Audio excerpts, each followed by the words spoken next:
अनि त्यसपछि यो मौरीको चाहिँ पुत्का मौरीको चाहिँ हुल छुट्ने क्रम कस्तो हुन्छ अनि गृह त्याग कस्तो हुन्छ? गृह त्याग त प्राय त्यसको चाहिँ अनि एकपटक काट्दा कति जति निक्लन्छ मह राम्रो भयो भने? राम्रो भयो भने तपाईको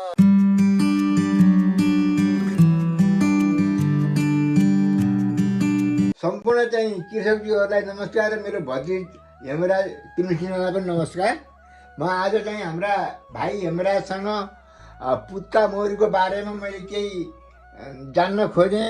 मैले जानेर फेरि सम्पूर्ण नेपाली कृषकजीहरूलाई पनि मैले चाहिँ पुत्का मौरीको बारेमा भन्न पर्ने हुन्छ, किनभने उहाँले मसँग धेरै प्रश्नहरू गर्नुभएको छ। मैले प्रश्नहरू थुपारेर राखेको छु।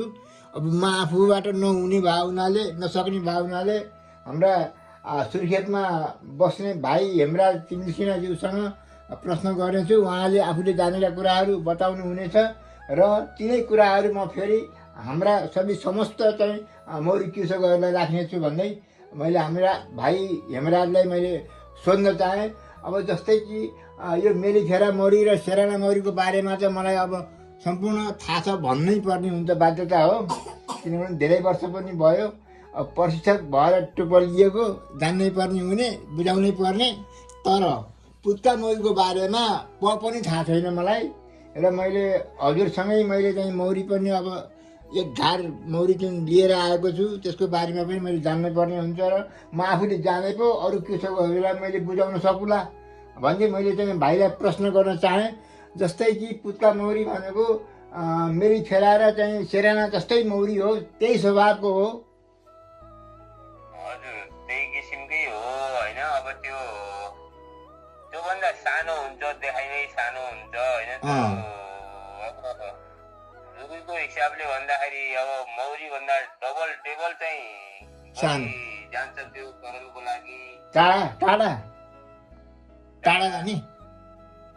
अनि प्राय मौरीको र त्यसको चरण क्षेत्रै फरक हुन्छ। हामीले मौरी चरणमा गए बेला त्यसको मौरीको लाई हेऱ्यौँ भने मौरीको फुलहरूमा बसेको पुत्काहरू भेटाउँदैनौँ। हजुर, पुत्काहरू छुट्टै हुन्छ त्यसको चरण क्षेत्रहरू पनि होइन। हजुर। अनि टाढा पनि त्यही हो। मौरी सबैभन्दा टाढा जाने भनेको सेरेना नै हो। सेरेनाको पनि लगभग 3 भाग टाढा जान्छ पुत्का। भनेपछि करिब 3 किलोमिटर भन्दा बढी जाने रहेछ।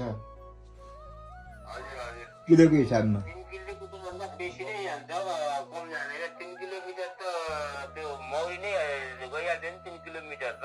हजुर, त्यसभन्दा पनि बढी नै जान्छ हैन। हजुर।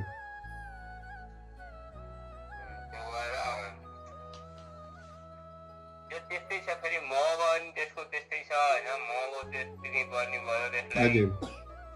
तपाईँको हिसाबले पनि अब अरू मान्छेले त प्रायः त्यसको मह खानै पाउँदैनन्। सबै क्यान्सर रोगीहरूले लक्षण हामीसित भएको होइन। ए हजुर, हामी त्यसमा पाउँदैनन्। हजुर। रोगी क्यान्सर रोगीहरूले लक्षण एभरेज त्यसको प्रति केजी कति पर्न जान्छ? प्रति केजी कति पर्छ? प्रति केजी हामीले चाहिँ 5,000 बेचिरहेको छ मैले। ए अनि जस्तै कि मानिलिउँ वर्षमा कति उत्पादन हुन्छ त्यसको मह? कुन कुन सिजनमा त्यसको मह काट्न मिल्ने हुन्छ?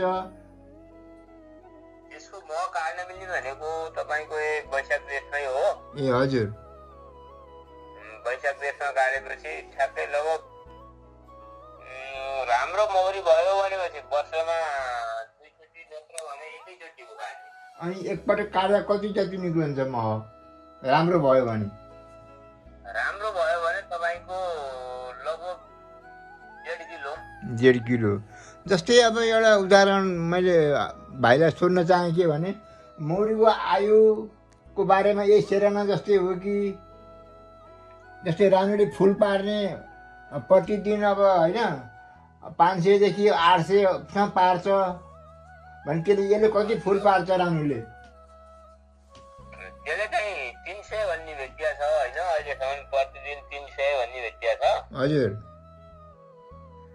आयु भन्दाखेरि त्यसको लगभग उस्तै उस्तै मौरीको 42-45 भने आशा गर हजुर 50-देखि 52-53 हुन्छ उस्तै उस्तै हो त। अनि त्यसपछि यो मौरीको चाहिँ पुत्का मौरीको चाहिँ हुल छुट्ने क्रम कस्तो हुन्छ अनि गृह त्याग कस्तो हुन्छ? गृह त्याग त प्राय त्यसको चाहिँ त्यसरी भेटिया छैन होइन, मसित भएकोमा अहिलेसम्म त्यो भेटिया छैन। हजुर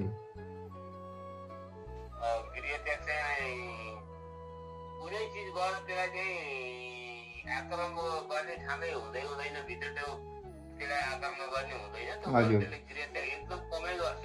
होइन यस्तो हुन्छ, मैले भन्न खोजेको के भने अब कुनै शत्रुको आक्रमणबाट गृह त्याग मात्रै हुने होइन कि गृह त्याग चाहिँ चरण नभयो भने रोग लाग्यो भने पनि त गृह त्याग गर्छ नि त मौरीहरूले त, सेराना र एपी सेरानाले मेलिफेराले। त्यस्तो चाहिँ अब मसित त्यो चाहिँ गृह त्यागको समस्या अहिलेसम्म देखा परेको छैन होइन। हजुर गृह त्याग गरेको छैन, त्यो राम्रै भइरहेछ। त्यो फाट्ने बेला त उही मौरीकै सिस्टम हो, त्यसले पनि मजाले रानी उठाउँछ। ए हजुर कतिवटासम्म बनाउँछ कोष? त्यो 2-3टा जति हुन्छ। ए मात्र 2-3टा हुन्छ। त्यो चाहिँ फेरि त्यो मौरीले एउटा राख्ने अरू फाल्ने गर्छ, उसले जति चाहियो त्यति बनायो त्यति भाग्ने हो फेरि। ए अनि यस जस्तै भाग्यो भने बाहिर निक्लेर भाग्यो भने हामीले त्यसलाई चाहिँ समाउने तरिका उही मौरीकै जस्तै हो कि के हामीले समाउन सकिँदैन? त्यो समात्नु त सकिन्छ। अब पानी सकिदिनु भयो भने पानीको छिटाले त चला झरिहाल्छ। अब मौरीको जस्तो धान्न सक्ने अवस्था हुँदैन त्यसको, एकदम सानो छ। त्यस्तो बेला हल्का खरानी चाहिँ उडाइदिनु भयो भने बस्छ त्यो। हजुर खरानी उडाइदिनु भयो भने बस्छ। त्यसपछि अनि मौरी जस्तै मात्रै ल्याएर राख्छ। हजुर अनि जस्तै कि अब हामीले चाहिँ मैले मेरो आफ्नो कुरा गर्नुपर्दा नेपाली प्रशिक्षकज्यूहरू विदेशी प्रशिक्षकज्यूहरूबाट मैले चाहिँ नि मौरीको बारेमा जुन तालिमहरू प्राप्त गरेको थिएँ जमानामा, त्यो बेलामा चाहिँ मौरी मात्र 2 किसिमको हुन्छ हो। एउटा उज्यालो मन पराउनेले एउटा मात्रै चाका निर्माण गर्छ, अँध्यारो मन पराउनेले एकभन्दा धेरै चाका मन पराउँछ। अनि हामी मानिसले पाल्न सक्ने भनेका मात्र 2 किसिमका चाहिँ मौरी हुन्, अँध्यारो मन पराउने सेराना र मेलिफेरा भन्ने थियो। तर आज त हामीले चाका एउटा बनाउने तर फेरि अँध्यारो मन पराउने, हेर्नुहोस् कस्तो अप्ठ्यारो छ है। चाका एउटा बनाउने, अँध्यारो मन पराउने, फेरि मानिसले पाल्न सक्ने मौरी भनेर अहिले चाहिँ थपियो नि त पुत्का मौरी। अनि जस्तै अब नेपालको कुन भागमा कुन जिल्लामा हाम्रा यो नेपाली दाजुभाइहरूले यी पुत्का मौरी पाल्ने गर्नु भएको छ, हजुरलाई ज्ञान छ होला नि त? हाम्रो यो जस्तै भित्री मधेसहरूमा चाहिँ पाइन्छ, तराई एरियामा भित्री मधेसहरूमा। हजुर यो चाहिँ अत्याधिक गर्मी नै मन पराउँछ यसले। हजुर त्यो भएर गर्मी हुने एरियामा पाइन्छ यो। हजुर तपाईँहरूको चाहिँ अब सायद अहिलेसम्म सबैले त्यसलाई चिन्न नसकेर पनि हुनसक्छ। फेरि अर्को समस्या चाहिँ तपाईँहरूकोमा पनि हुनसक्छ कतै। हजुर भेटाउन सक्नुहुन्छ तपाईँले। अब त्यो चिन्नै नचिने त भेटाए पनि हामीले के मतलब राख्नु? थाहै हुन्न हो। त्यो भएर प्राय चाहिँ त्यसलाई गर्मी नै मनपर्छ। गर्मी एरियामा अलि बढी पाइन्छ होइन। हजुर कस्तो रुख बिरुवा, कस्तो जङ्गलमा कस्तो रुख बिरुवाहरू कस्तो जङ्गलमा यसले वासस्थान बनाउँछ आफ्नो? जस्तै रुखहरू कडुस भयो, चिलाउने भयो, साल सल्लो आदि कस्तो चाहिँ जङ्गलमा यसले मन पराउँछ?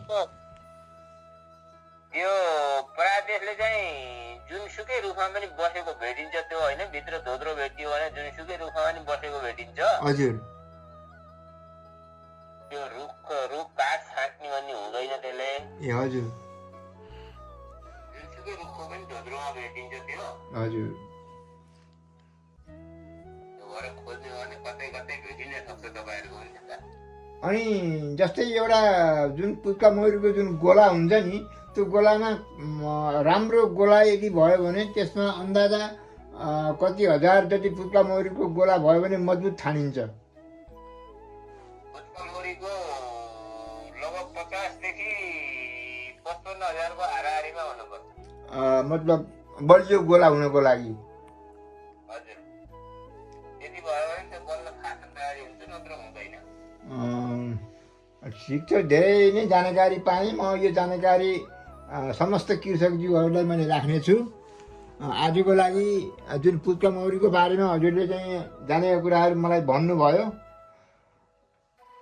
ठिक छ, मैले त फेरि पनि भन्छु, तपाईँलाई सोधिराख्नु होला। मैले जानेको सबैलाई सिकाउने जानी हो मैले, होइन? त्यही हो, मैले सिकाउनु पाएँ त्यति नै राम्रो हो नि त। हजुर, सिकाउन नयाँ नयाँ कृषकहरूले जान्नु नै राम्रो हो नि त हाम्रो लागि त। हजुर। हस् त भाइ, आजको लागि हाम्रो यो पुत्का मौरीको बारेमा जुन वार्ता हामीले गऱ्यौँ आजको लागि यहीँ टुङ्ग्याउने अनुमति चाहन्छु भाइसित। हस्त नमस्कार। नमस्ते हजुर, नमस्ते। फेरि भेटौँला है त। हस् हजुर, हस्। हस् त, राखेँ।